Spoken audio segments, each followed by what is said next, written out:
Hola, soy Fabi y dentro de la historia del mueble vamos a conocer los muebles y decoración rioplatenses, los estilos virreinal, colonial y posterior a la independencia argentina.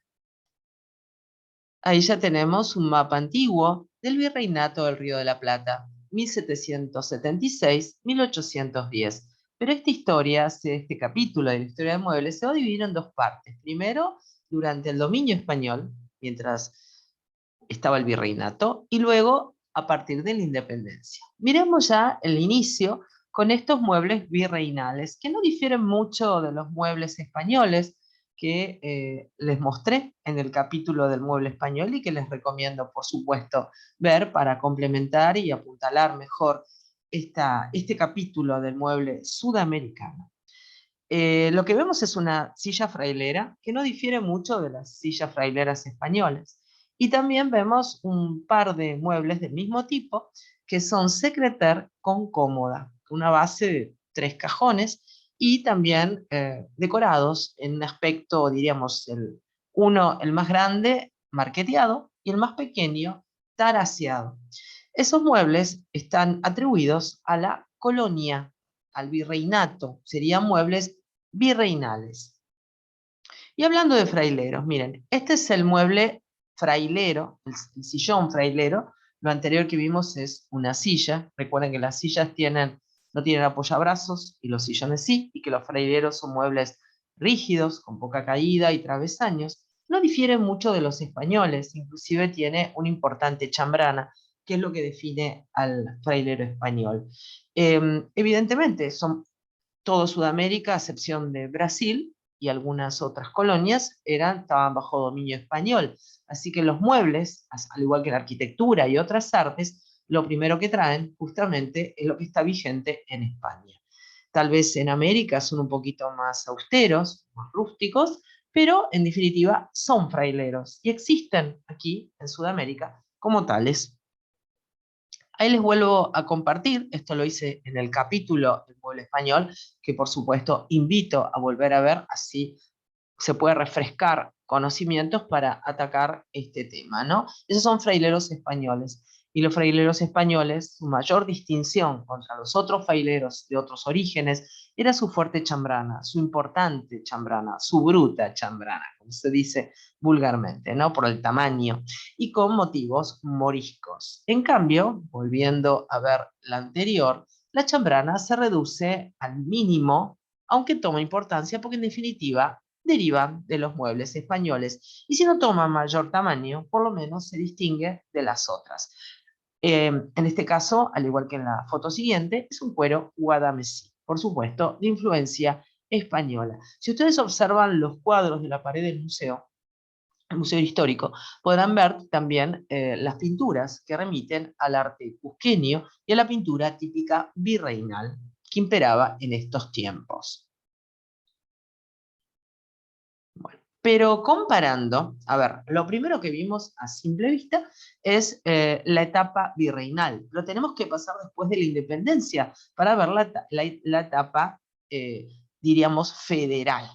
Este es el primer impacto que nos puede dar la etapa federal. Si nos remitimos a la República Argentina, el segundo gobierno de Rosas. ¿No es así? Siempre estamos hablando del virreinato del Río de la Plata y tomamos como base la ciudad de Buenos Aires, Córdoba, Salta, para poder ver y lo que ha quedado, obviamente, lo que podemos poder indagar y estudiar, lo que ha quedado del mobiliario y la decoración de aquellos tiempos. Casi todos están en museos o en residencias de época. Y bueno, lo que estamos viendo nos parece una suerte de victoriano un poco exagerado, y sí, porque va a pasar de la influencia española que vimos recién a una influencia más bien inglesa, pasando por Portugal. Así que este es un poco el panorama, ¿no? El primer intento de poder entender que el mueble sudamericano, dentro de lo que es el virreinato del Río de la Plata y el actual país Argentina y sus orígenes, es este aspecto un poquito más rústico que proviene del Renacimiento y este aspecto que proviene de lo decimonónico, que es justamente la influencia del victoriano. Estos muebles son escasos, por lo menos en mi país, Argentina, se encuentran en museos, como el caso del Museo del Cabildo. Ahí tenemos el Cabildo, famoso edificio tan emblemático y representativo para nosotros los argentinos en la Plaza de Mayo. Pero bueno, el Cabildo no es igual como era antaño. Vamos a ver una réplica que está en la provincia de San Luis que remite al Cabildo original. Lo que sí tiene original, al margen de que la arquitectura fue totalmente cambiada, aunque remita a la arquitectura colonial tan sencilla del Río de la Plata, ¿no? Eh, Arcos, paredes encaladas, algún tipo de cornisamiento, rejas voladas, balcones con canes, algunos chapiteles apiramideados, ¿no? Lo que tiene adentro sí es original. Esto sí, los muebles que se conservan pertenecen a la etapa de aquella gloriosa gesta de la Revolución de Mayo, de la cual el Cabildo va a ser protagonista de nuestra historia en la Argentina.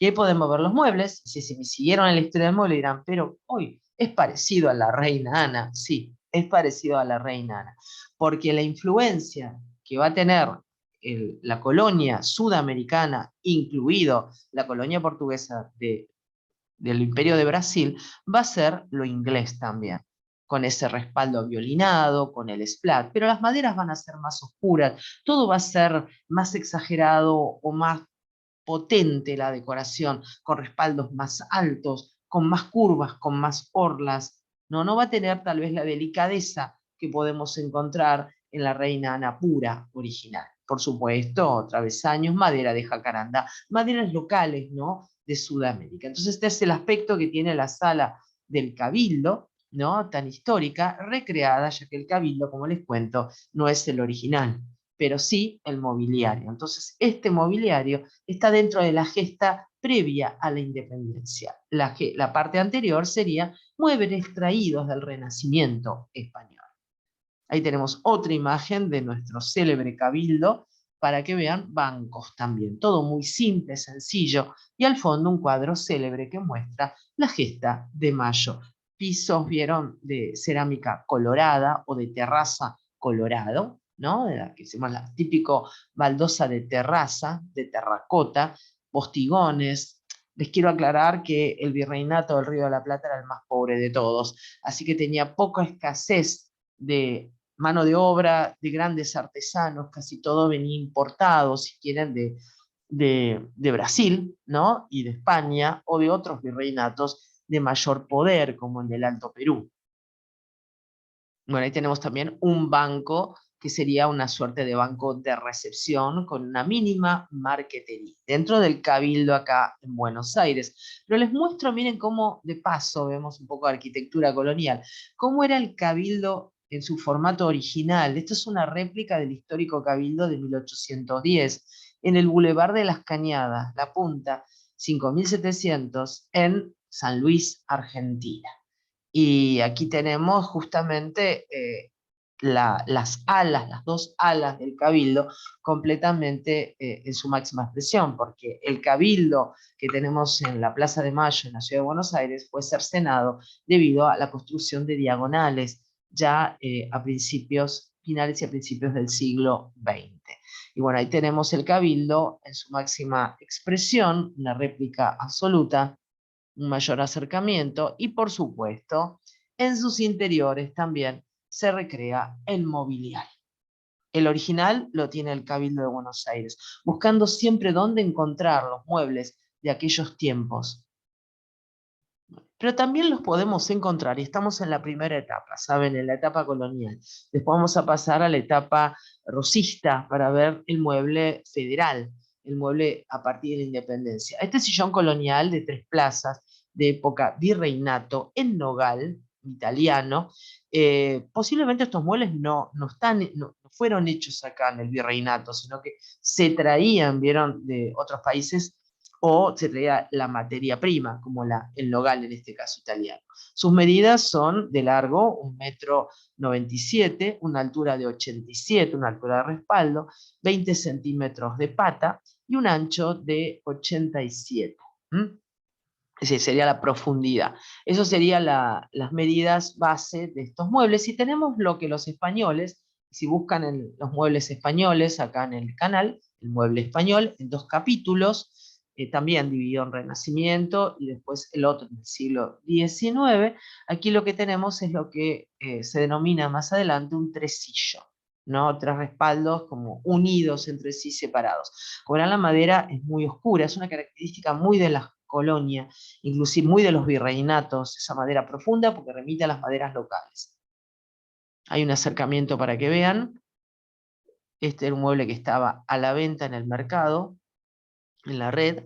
No es un mueble de museo, los muebles de museo son invaluables y son muy escasos. La República Argentina le quedan muy poquitos en los museos que después les voy a indicar visitar, tanto de forma virtual, si son lugareños, visitar en forma presencial y van a poder observarlos en vivo y en directo. Observen la abundante talla, exagerada si quieren, que era propio de todo el mundo colonial. Se puede ver más de cerca.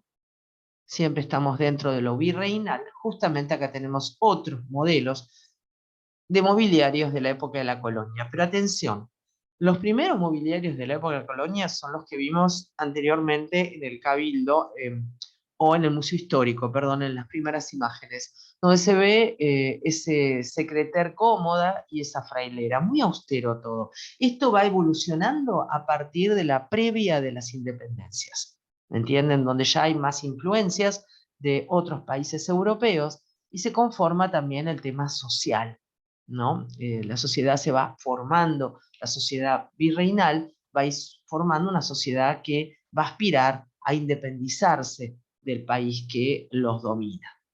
Bueno, si conocen el victoriano y el victoriano ya les suena bastante opulento y ampuloso, este lo es más. Siempre acompañado con platería, y en este caso particular, ven un aguamanil con una jofaina y un abanico. Infaltable Río de la Plata se caracteriza por sus abanicos y también algunas arañas traídas de Europa que tienen que ver con ya el uso de arañas de cristal, en este caso más de tipo de Murano, ¿no? Con la jaula revestida en cristal, no solamente los caireles. Bueno, hablemos un poquito del salón porteño, ¿no? Era todo muy escaso, muy pobre, muy paupérrimo en el virreinato del Río de la Plata. Pero el espacio más importante de la casa burguesa distinguida fue el salón. Pero el salón no rendía tampoco servicio a la casa, sino a la sociedad. Y esa sociedad estaba muy lejos de ser meramente equivalente al estricto y fijo círculo de amigos de la casa. La línea fronteriza entre la esfera privada y la pública atraviesa la casa. Las personas privadas salen de la intimidad de su sala de estar a lo público del salón. Pero una y otra están estrechamente relacionadas. Solo el nombre de salón recuerda el origen de la discusión sociable y del razonamiento público, su procedencia, la esfera de la sociedad aristocrática. Ahí tenemos un cuadro de época para evocar aquellos tiempos. Y ahora sí, una vez que pasamos la independencia, la parte virreinal o colonial es muy escaso los muebles, frailero, algún mueble de origen español, vieron que tiene que ver con un secreter, una cómoda y nada más, un cofre, un arcón, si quieren, pero lo más interesante viene a partir de la independencia. En la primera mitad del siglo XIX, la variedad de muebles y objetos usuales en las viviendas de la burguesía porteña en las 4 décadas posteriores a la independencia tienen sus particularidades y mayor interés para poder obtener, vieron, mayor cantidad de datos, ¿no? Ya desde los primeros años del siglo XIX, el criollo, que significa criado allá, manifestó su rechazo hacia las tradiciones hispánicas, que limitaban el acceso al poder de estos ciudadanos, adoptando los modelos que se importaban o contrabandeaban desde las posesiones portuguesas en Brasil, actuando el enclave de Colonia del Sacramento, actual Uruguay, como pivote de este intercambio comercial. Además, artesanos lusitanos y brasileños abrieron tiendas en Buenos Aires para ofrecer las novedades en materia de muebles, utensilios de plata y loza. Por eso les comento, no les voy a mencionar ningún ebanista acá de Río de la Plata, eran todos brasileños. Más tarde, luego de la independencia, Francia y los Estados Unidos de América se convirtieron en el faro que irradiaba las ideas y los gustos sociales. Concluido el monopolio español, el puerto porteño fue receptor de diferentes objetos de procedencia europea y norteamericana. Bueno, en la foto lo tenemos, perdón, en el cuadro lo tenemos al gobernador Manuel Dorrego, 1827-1828.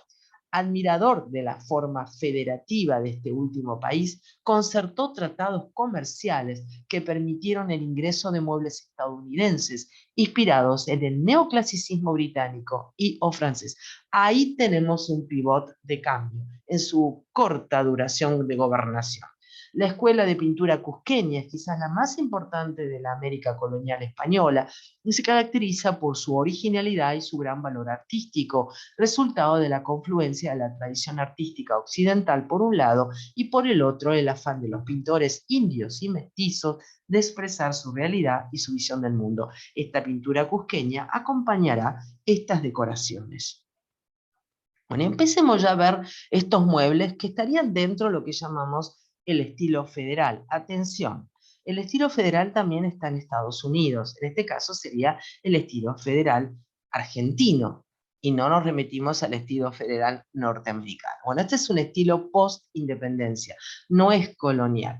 Este es un sofá de caoba tallada, ilustrada, de 3 cuerpos, estilo, y si me siguieron la historia del mueble francés, verán que este también es burgués, es estilo Louis Philippe o Luis Felipe, aproximadamente fechado en el año 1830. Es original, está en colección pública aquí en mi país, y alternativamente en los museos que después les voy a comentar.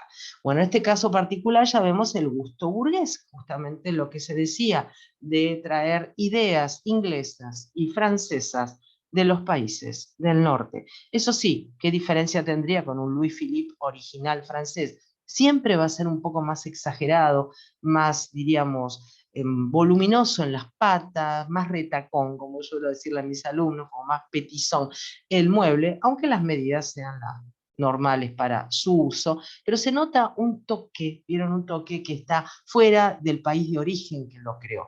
El país en sí, el país americano, siempre gusta de un poquito la opulencia o de las curvas ampulosas. Las maderas locales, en muchos casos, o como vimos en la anterior, el nogal de Italia.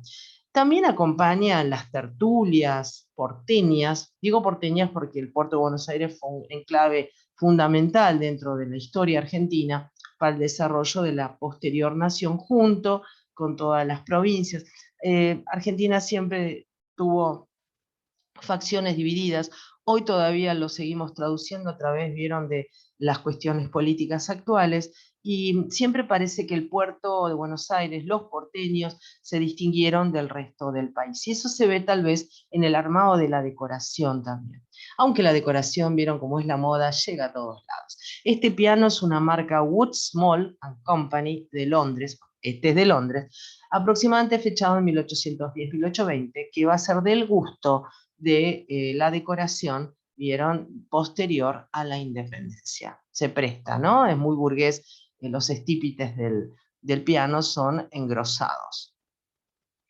Continuando con esta etapa, y dijimos que los artesanos venían de Brasil, esta es una silla, o los muebles ya venían de Brasil, esta es una silla luso-brasileña. Ese es el estilo, así se lo cataloga en Brasil al estilo colonial de ellos, el luso brasileño. Bueno, la silla es luso-brasileña, específicamente estilo transición Juan V a Don José I. Don José I es uno de los nombres claves para el estilo luso brasileño, ¿no?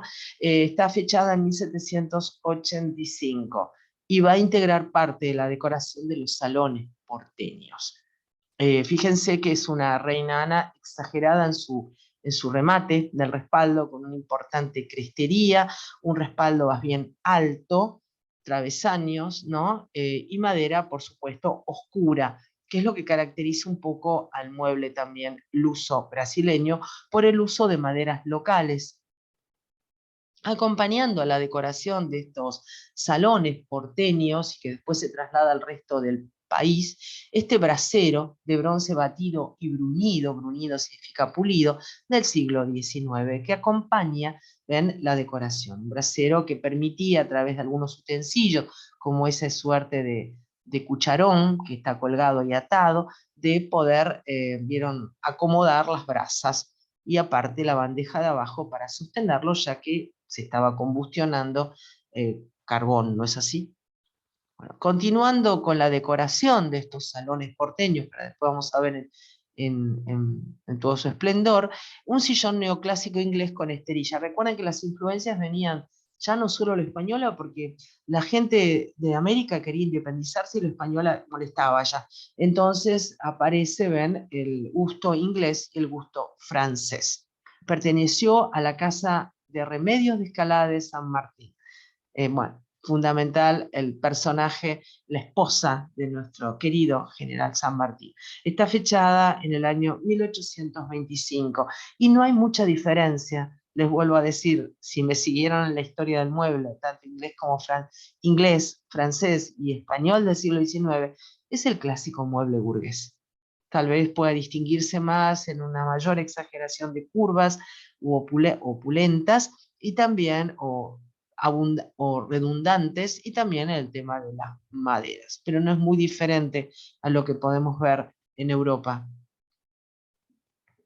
Otro sillón, en este caso neoclásico. Lo neoclásico, recuerden, tiene más sobriedad en las líneas, remite más a las patas en sable, a los motivos grecolatinos, ¿no? Es portugués, este viene de Portugal, pero está utilizado en el salón porteño como base, con cuero labrado. Perteneció a José María da Silva Barañós, que vivió del año 1845 a 1912, fue un varón de Río Branco e hijo del vizconde de Río Branco. Aproximadamente está fechado en el año 1840, no es muy diferente a un Regency.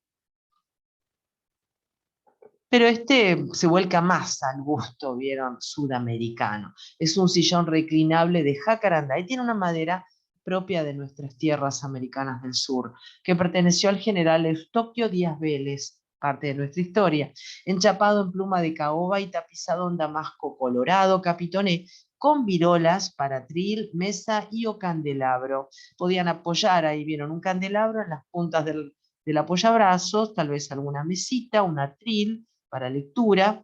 Está fechado en el año 1850. También está en colección del museo, esto que estamos viendo, este ajuar que va a formar el Salón Porteño, está bajo la custodia del Museo Saavedra, que ahora después se los voy a mostrar.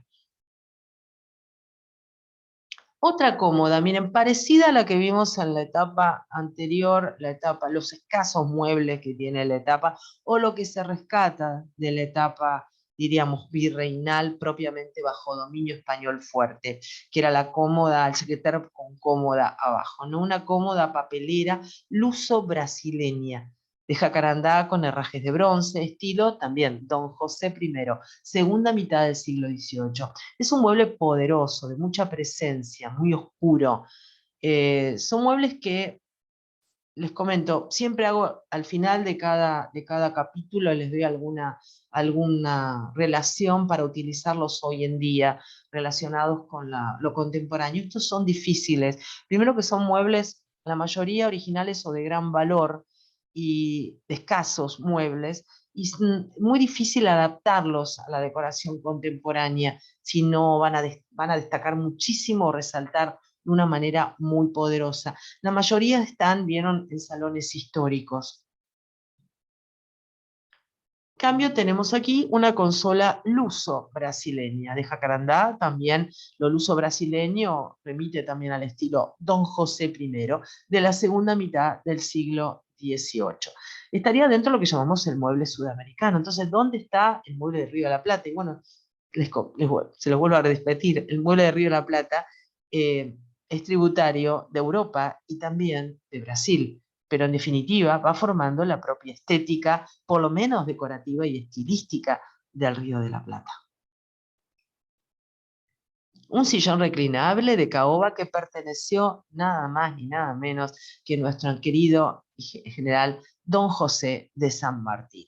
Les digo porque en la Argentina es un prócer intachable, ¿no? Tapizado de cuero negro capitoné con virolas de bronce para atril, mesa y o candelabro también. Está fechado en el año 1850. Bueno, muy cómodo este sillón, muy victoriano si quieren, y la influencia está, obviamente. La única diferencia que las maderas, las formas de trabajar son un poquito más adaptadas al gusto sudamericano.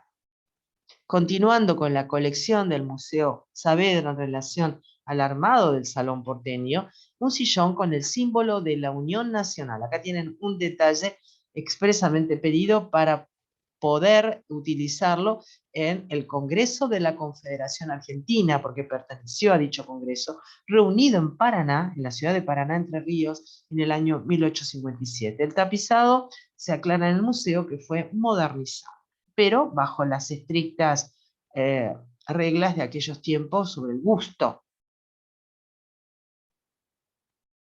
Y tenemos acá algo muy interesante porque son de marfil, banquetas que pertenecieron a Manuel Mateo Masculino. Ese es el nombre de este caballero. Están fechadas en el año 1840.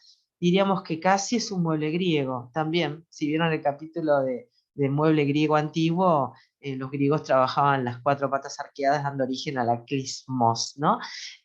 ¿Por qué aparece un abanico ahí? Primero porque el abanico es un emblema del Río de la Plata. Las mujeres, la moda de los abanicos fue sumamente importante y hasta exagerada, si quieren, en nuestras tierras bajas de acá del sur. Y el señor en cuestión, al que le pertenecieron estas banquetas tan sofisticadas, fue un comerciante y un distribuidor de abanicos, muy conocido en aquellos tiempos. Continuando completando este salón porteño, la música, obviamente. Entonces se nos presenta una arpa de época, de madera dorada, estilo neogótico, marca Erard y pertenece a una manufactura de París, que está fechada aproximadamente la pieza en el año 1870. Tiene un gusto neogoticista, está correcto. 1870 empieza los revivals. A ver, asociémoslo, tanto el victoriano, el Gothic Revival, y el francés con el Louis Philippe, el estilo a la Troubadour. Así que está bien que aparezcan columnillas de catedral, arcos goticistas. A ver, nos acercamos un poquito para ver ahí la talla y esa columnilla espiralada tan propio del gusto gótico, que se está copiando en esta época de revival cineos muy romántica. Bueno, ahí tienen un salón completo, ven, con el arpa, con el sofá, un asiento muy exagerado tipo tresillo. También podemos recordar el respaldo dromedario, algunos muebles de estilo más francés, ¿no? Que se adaptan, franceses, ahí tenemos Luis XV, ¿no? Y la mesa del centro es luso brasileña. Se completaba la decoración con colores en las alfombras rojo carmesí, esculturas policromadas de madera, elementos de santería, imaginería cristiana y también jarrones, que ahora después vamos a ver algunos. Esa era la primera etapa, ¿no? Vamos a la segunda mitad del siglo XIX y siempre dentro de lo que llamamos la etapa de la independencia, de la decoración y el mobiliario de esta zona de Río de la Plata, ¿no? La Confederación Argentina, el modelo estético victoriano inglés. Pongámonos un poquito en climas porque ahí lo tenemos a don Manuel Ortiz de Rosas, restauró las leyes, dice en esta miniatura de época. Tras las batallas de Caseros del año 1852, las variaciones del gusto son notorias. La sencillez que imperaba en la vida del patriciado porteño va siendo reemplazada poco a poco por una suntuosidad cuyo modelo se encuentra en el salón victoriano difundido desde Inglaterra. Esta influencia de la forma de vida británica incluye la incorporación de objetos de procedencias diversas, consecuencia de la expansión del imperio inglés, que comprenden piezas europeas y orientales, o bien la interpretación que hacen en la metrópoli de las formas chinas o indias. Las sillas taraseadas con nácar son una prueba de ello. Sí, en el caso de la historia del mueble tradicional francés, eso correspondía a Napoleón III, la última etapa, la etapa más burguesa de los estilos franceses. La apertura de las importaciones permite a la burguesía adinerada acceder a las novedades que se ofrecen en los catálogos de renombradas firmas francesas y británicas a través de sus agentes locales. Además, los viajes a Europa de esas familias les permiten conocer las nuevas tendencias decorativas y a su regreso traen consigo pinturas de artista en boga, objetos de cristal, porcelana, metal plateado, alfombras, muebles o textiles que se incorporan a los distintos ambientes de sus residencias. Las corrientes migratorias contribuyen también a recargar los salones con la inclusión de las pertenencias heredadas. En las últimas décadas de la centuria, la opulencia demostrada por la clase dominante se asemeja a la forma de vida de la aristocracia europea, cuyas viviendas incluyen numerosos salones para las diferentes actividades desarrolladas cotidianamente, como este salón de música destinado a los conciertos del selecto círculo de amistades que vamos a ver. Ahí estaba mencionada la silla terraciada, bueno, se las vuelvo a mostrar que ya en su momento la estudiamos exhaustivamente en el Napoleón III.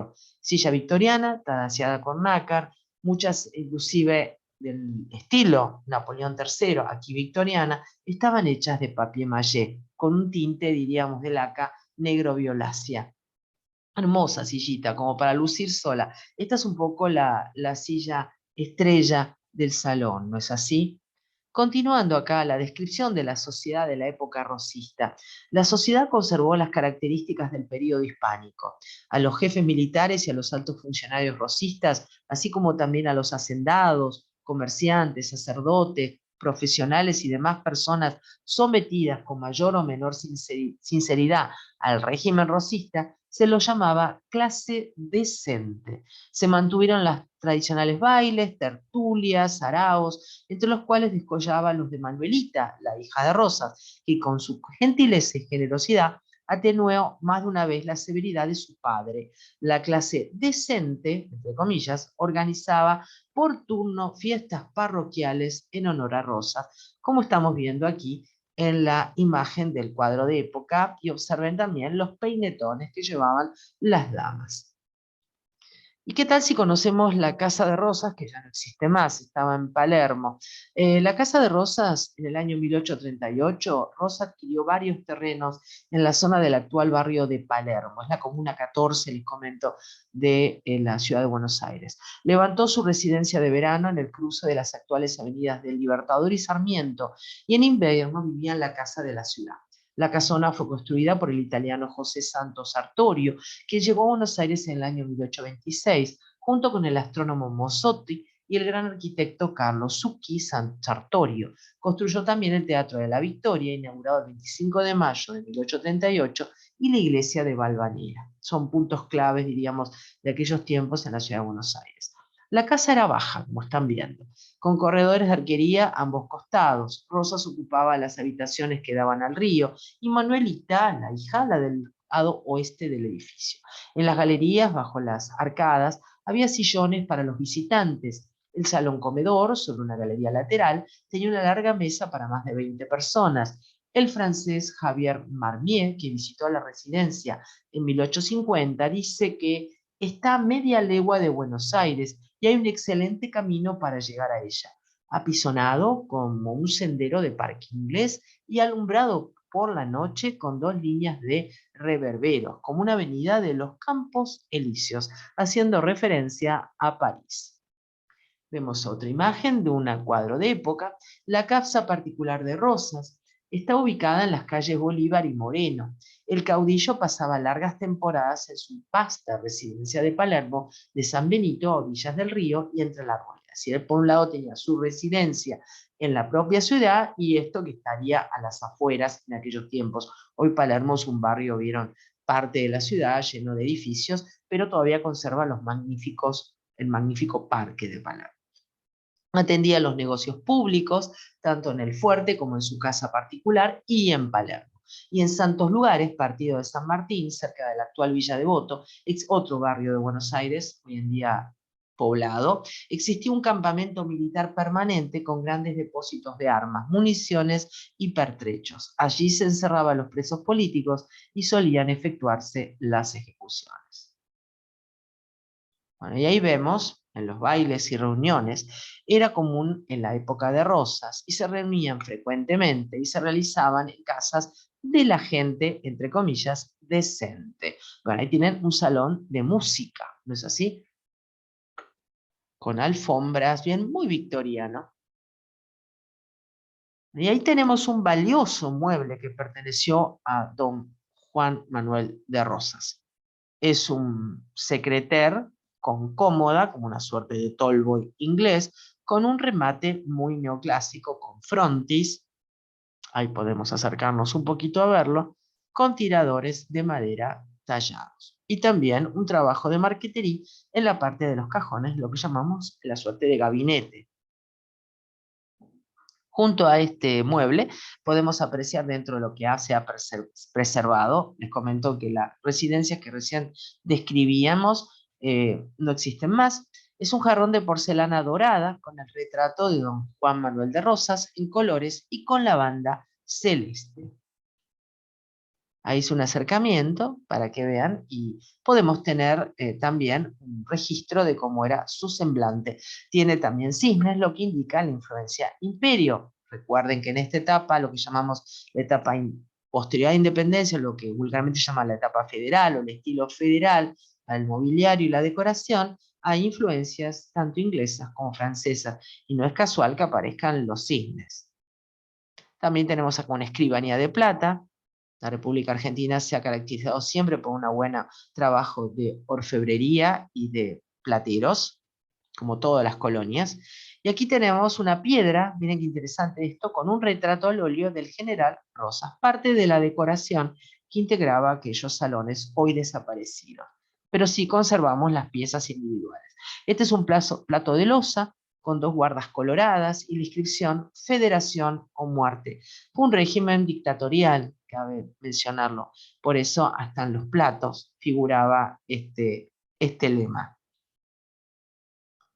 Bueno, podemos visitar de la época, diríamos, virreinal, si quieren, este museo, Museo Histórico Provincial Marqués de Sobremonte, que está en Córdoba. Y ahí se puede ver la clásica arquitectura colonial, vieron, en la perteneciente al virreinato, hoy territorio de la Argentina, la provincia de Córdoba. Sus balcones con ménsulas de madera tallada, sus rejas con los clásicos firuletes o roleos, como se suele decir a las curvas en la colonia aquí en Sudamérica, que caracterizan a lo colonial. El patio con la loggia, con el arco, las rejas voladas de las ventanas. Y ahí está por dentro cómo eran los salones. Estos salones están todavía dentro del periodo virreinal, donde vimos también en el Cabildo esa suerte de sillas que vienen de Brasil y que se parecen muchísimo a la Reina Ana, nada más que con un formato un poquito más elevado, mayor talla, maderas más oscuras. Vemos otro sillón, verán ahí un sofá de gusto victoriano, si quieren también, con la ondulación a la suerte de respaldo en dromedario. Del lado izquierdo se conservan gabinetes.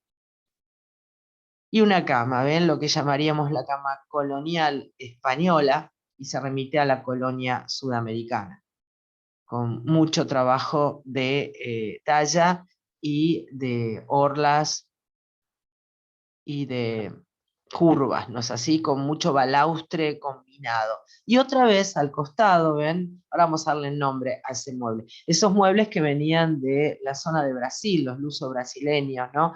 Que se llaman canteranos, porque tienen arriba un secreter y abajo una cómoda. También consolas de arrime, muy austero todo, es muy minimalista el estilo colonial. Les vuelvo a recordar que estamos en el Museo del Virrey Sobremonte y también vieron alguna influencia italiana en este caso particular porque aparece el escalvelo. Les recomiendo ver el capítulo, el video correspondiente al Renacimiento italiano. Todo muy austero, muy sombrío, muy... A veces parece tétrico la decoración colonial, ¿no? Es todo oscuro, encalada las paredes, pobre las terminaciones, los muebles destacan de una manera imponente y por ahí inclusive aparece mucha santería o mucha imaginería religiosa, lo que lo hace por ahí un poquito más sombrío también. Este es el Museo Histórico Nacional en la calle Defensa 1600 en San Telmo. Este museo también es otro baluarte para ver piezas históricas, ¿no?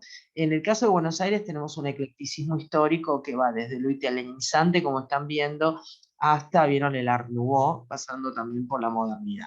Así que en este caso el gusto es más bien italianizante en cuanto al museo. Estamos estudiando el mobiliario, así que vayamos a ver el mobiliario montado en salas, ¿no?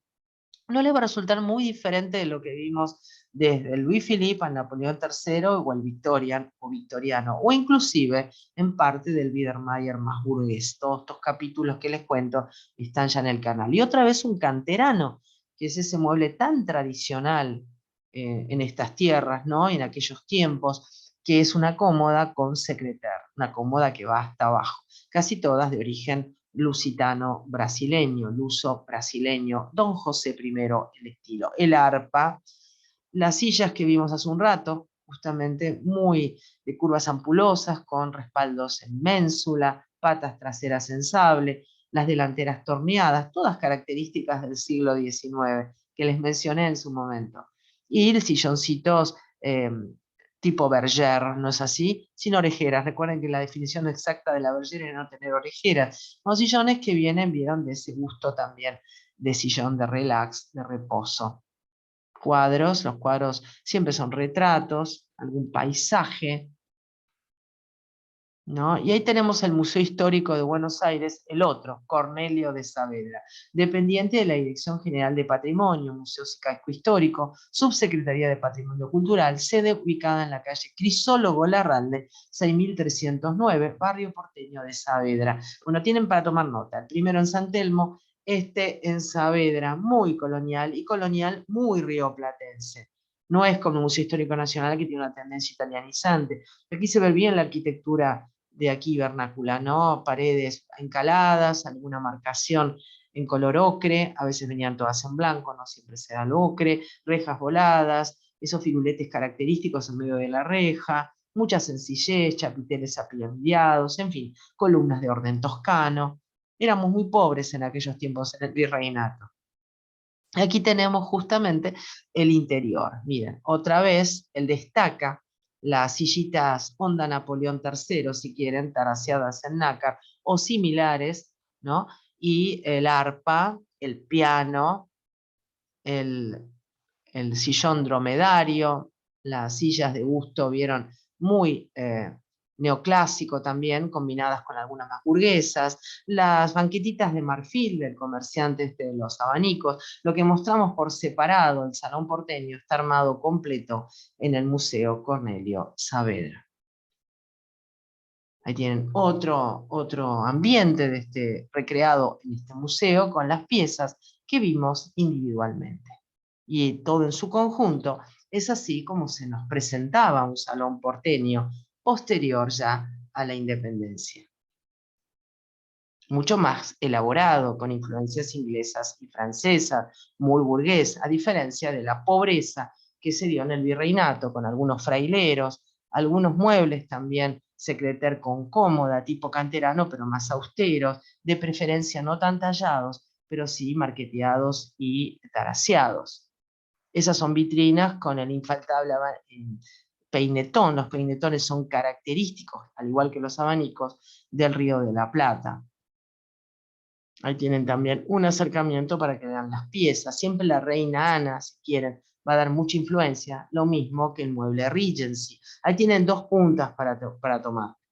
Así como en la etapa colonial está el frailero, ¿no? En esta etapa está el mueble, tanto inglés como el francés, y de gusto más burgués o barroco, si quieren, y de gusto neoclásico. Todo esto mezclado junto con el espejo, los cuadros, la abundante platería, el brasero, el piano. Bueno, otro museo a visitar es el Museo de Arte Español en Buenos Aires, Enrique Larreta. Esto también lo recorrimos en el video correspondiente al capítulo de Mueble Español, el primer capítulo, y en realidad esta residencia está en pleno corazón de Belgrano, otro barrio porteño aquí en la ciudad, y perteneció al escritor Enrique Larreta, y originalmente fue una casa colonial, después se transformó por el gusto del señor Larreta al Renacimiento español. Igual conserva el gusto colonial rioplatense.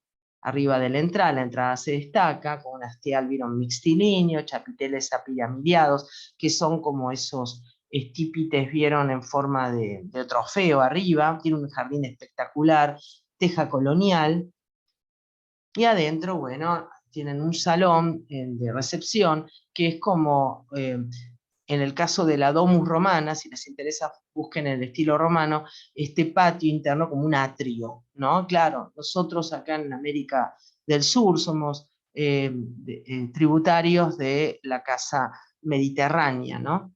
Que aquí en los terrenos de Buenos Aires se partió al medio, por no daba el terreno, 866, quedó la famosa casa Chorizo. En realidad acá la vemos completa, como si fuera el atrio de una casa mediterránea. Aquí hay una importante colección de piezas, pero diríamos son piezas originales de España. Apunta más al Renacimiento español. La casa originalmente era colonial, pero les quiero aclarar que acá no hay decoración colonial, lo que es decoración renacentista española, más allá de que podemos encontrar algunos gustos coloniales. Donde vamos a encontrar más el gusto colonial es en otro museo que ahora vamos a ver. Pero tenemos un poco el acervo que va a servir para la primera etapa de mobiliario y decoración del Río de la Plata, que es justamente lo que viene de España. Entonces era normal que tuvieran un frailero, por ahí vieron un contador, un bargueño, un banco de recepción, una mesa con balaustres o a la Carlos V, ¿no? Bueno, eso si les interesa, estudien o miren el capítulo correspondiente a España. Les vuelvo a repetir, esta es una residencia de Buenos Aires y podemos tener acá en cuenta un poco la previa, pero con toda la influencia realmente española, como en este salón azul, el otro es el salón rojo, son tan forrados en damasco, donde aparece un escritorio que en su momento yo se los comenté en este video, llama la atención porque es una pieza única de madera de roble, viene de Europa esto, y se supone que es muy extraño que una pieza de ese tamaño, porque qué tamaño tendría el roble, ¿no? Y bueno, esto es lo que llama la atención, no está armada por pedazos. Y la cerámica, la mayólica, junto con la cerámica española, decoran este salón. Bueno, si bien esta no es la mayólica que ven ahí abajo, esta es la mayólica de la Iglesia del Pilar, uno de los baluartes coloniales que nos quedan en nuestra ciudad, ya que es una ciudad más bien de tendencia europea y no tan colonial, Buenos Aires, para que vean lo magnífico que es la mayólica. Hoy en día se hacen azulejos comunes y es infaltable si alguien quiere lograr este look colonial, obviamente. Bueno, volviendo al escritorio ahí del señor Larreta, que se remite al escritor Enrique Larreta, escritor de La Gloria de Don Ramiro, el Salón del Damasco Azul con su escritorio de roble. Les repito, es Renacimiento español, con patas a la Carlos V en forma de lira y fiadores. Vean el capítulo de España. Pero los primeros muebles que venían, si bien este señor lo decoró en el siglo XX, lo primero que venía es esto de España. Entonces la etapa virreinal seguramente, aunque no haya quedado, tendría este tipo de mobiliario. Lo que más define es el mobiliario posterior, es el mobiliario de la época rosista, post-independencia, como vimos. Otro museo a visitar, y que también lo mencioné en el video correspondiente, es el Museo Fernández Blanco, Palacio Noel, cito en la calle Chuipacha, casi Avenida Libertador, en Buenos Aires, en la zona más céntrica, próxima a la célebre Plaza San Martín y estación de Tren Retiro. El arte colonial hispanoamericano es lo que ofrece este museo, que tiene la colección Fernández Blanca donada, y el palacio se llama Noel porque perteneció a los Noel. Son palacios hechos en el siglo XX, y ahí se puede ver la habitación. Esta es una habitación virreinal, pero de influencia más bien peruana. Era más pesado todavía en el virreinato del Perú el uso de imaginería religiosa y también el gusto por elaborar toda esa influencia inglesa a través de la reina Ana de una manera más exagerada todavía.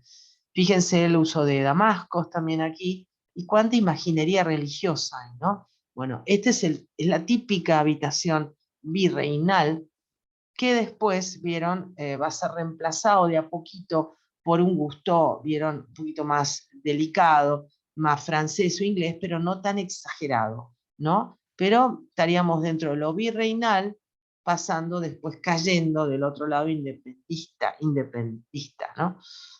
Bueno, ahí tienen otra imagen del Museo Palacio Noel, colección Isaac Fernández Blanco, y como verán, parece que el modelo de la Reina Ana es todo un éxito, porque aparte son muebles luso-brasileños. No se olviden de eso, luso-brasileños, don José, influencia totalmente y son los muebles que tenemos en el Río de la Plata, por lo menos en la etapa posterior.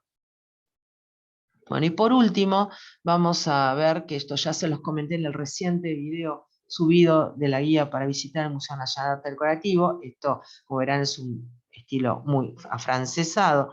Dentro de este museo exquisito, que pueden ver el video completo, hay una habitación que fue encargada en estilo luso brasileño, como lo harían justamente los de la época virreinal y posteriormente en parte la época rosista, ¿no? Aunque la época rosista, recuerden, o la época federal, remite a utilizar más influencias francesas, inglesas, tanto del Regency por un lado, el Victorian si quieren, y no tanto la Reina Ana. ¿Me entienden? La Reina Ana estaría justamente en el quiebre entre la previa a la independencia, recuerden el Salón del Cabildo, si lo tienen de referencia, en lo que, como las sillas originales, cayendo ya a la independencia, ¿no? Bueno, son todos muebles originales, miren qué belleza, son densos, densos visualmente, son los muebles originales del dormitorio Errázuriz, correspondientes a la época Don José I de Portugal, con la expresión lusitana, es decir, la versión portuguesa del rococó francés. Todo tapizado, vieron, con damasco rojo, y destaca en este lugar, ya vimos otros canteranos, este canterano excepcional, ¿ven? Con las sillas que vienen del gusto inglés, hasta tienen, como dijimos bien, en lo inglés, el corte en la rodilla, el tapizado embutido, el respaldo en forma de violín, el esplata haciendo juego, pero son luso brasileños o Don José, que decoran esta habitación que correspondería a la etapa virreinal previa a la independencia. Ahí se ve un detalle. Canterano, recuerden, mueble, la mitad cómoda, la mitad escritorio. Y vamos a completar con este escritorio colonial español de columnas torneadas. Esto pertenece a la época virreinal. Lo colonial es lo virreinal. Lo federal es lo post-independencia, o la etapa rosista, si quieren, o la etapa de Dorrego en su primera faceta. Es un escritorio español, estilo colonial, madera, con columnas torneadas, patas en bocha, o vieron torneados en cebolla, en los pies, 3 cajones y puertitas con estantes internos, según lo describe el propio anticuario que lo había ofertado en venta. Las medidas 1,40 de largo, 80 de ancho y 81 de alto. Tal vez los escritorios podemos integrarlos, como yo les comenté en su momento en el Renacimiento, al despacho de algún abogado, escribano. Queda muy bien ese aspecto de severidad, ¿no? De leyes y de normas a seguir, es muy bien plantado, pero son muebles bien oscuros, pesados a la vista. Ahí se ve un detalle más de cerca, miren los balaustres. Esta es una pieza que estaba en venta en anticuario. Y por último les voy a ofrecer, como siempre les comento, algún libro. Este libro, miren, es un libro que se consigue en internet, sí, es un libro de colección, de coleccionista, está caro. Pero bueno, les ofrezco este único ejemplar, que es el mueble colonial sudamericano de Toliar, ediciones Peuser de Buenos Aires, y lo pueden conseguir, búsquenlo. Miren, ahí se puede ver inclusive los sillones burgueses de estos salones porteños en tresillo. En cambio, también se puede ver, ¿ven? Los fraileros, miren qué buena relación, los fraileros de la primera etapa colonial y virreinal, y después, ya de época independista y la independencia, después de los salones porteños, los salones, en el caso particular, los que vienen de Brasil, los luso-brasileños, o la influencia de la reina Ana. Y ahí ven, por último, pueden ver, ¿no? El contraste, ¿no? De una sillita, de tipo, un silloncito de tipo victoriano, y el frailero, ¿no? Y en el lado izquierdo, ¿no? Unos muebles con importantes remates y cresterías, algunos de tendencia más renacentista. Todo lo que sea, vieron, renacentista va a la primera etapa. y todo lo que tenga que ver con lo burgués a la segunda etapa. En esas formas que tengo yo de resumir a los alumnos de manera muy simple, pero creo que les puede servir, ¿no es así? Bueno, hasta aquí llegamos. Les vuelvo a repetir, este libro se llama, búsquenlo, El mueble colonial sudamericano, abarca toda Sudamérica, es una pieza importante, de las pocas que hay, porque si ustedes indagan no hay casi nada en internet de esta, sí hay de arquitectura y de escultura y de arte, y de pintura, pero hay muy poco, casi nada de mobiliario, y cuesta bastante investigar para poder desarrollar alguna síntesis. Bueno, bien, muchas gracias. Esto recuerden, como complemento, si no lo vieron, El mueble español, capítulo 1 y 2, video que corresponde a la etapa Renacimiento y la Edad Media, y la segunda etapa y corresponde a los tres estilos base, que son los del siglo XIX en España, y también no viene mal repasar el victoriano y los burgueses franceses. Bueno, muchas gracias, espero que les haya sido útil. Hasta el próximo capítulo de la historia del mueble. Gracias.